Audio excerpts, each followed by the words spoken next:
Hi, this is Neil Boland for Australian Musician. I'm here to talk to you about acoustic guitars. If you're at the entry level or if you've never owned an acoustic guitar before, let me take you through a few things about a couple of different types of acoustic guitars.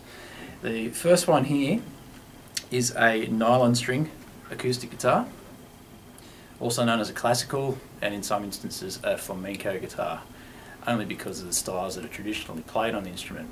But they're very, very good at the entry level as well, because they come from very, very good price ranges, and they're very accessible. A lot of people like these instruments too because the strings are softer, because they're made of nylon as opposed to steel, which I'll get to in a moment. The nylon strings are very soft under the fingers, and they have a very mellow sound as well. So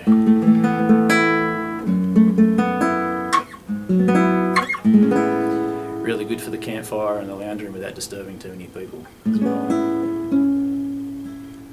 Okay, so just to run you through a few things too with jargon. You'll hear jargon out there.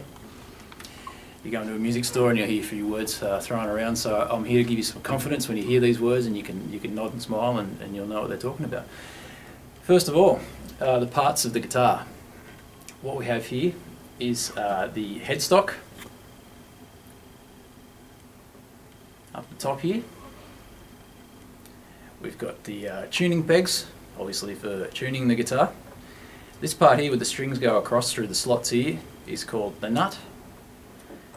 This is called the fretboard, which is actually attached to the neck.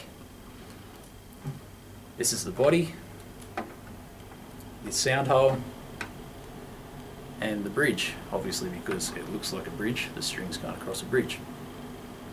So that is a nylon string guitar. You can buy them individually as your first instrument.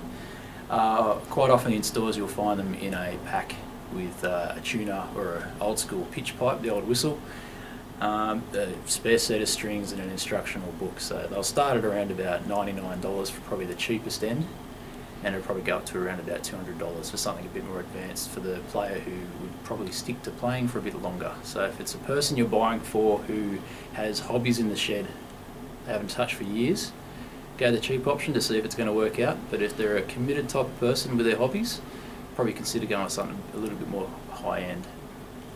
Okay, so that is the nylon string guitar. So as I said, the pros and cons are, the pros are the nylon strings are very soft under the fingers for a beginner, very easy to play. The one con is that because they're actually based on a classical style instrument, the necks are wider. That's just a feature of a classical guitar. So if you've got someone with smaller hands, despite the strings being softer, they might not actually get their hands around the neck as easily to play chords. Okay, so that's a nylon string guitar, really, really good option for someone who's starting out. Next is the steel string.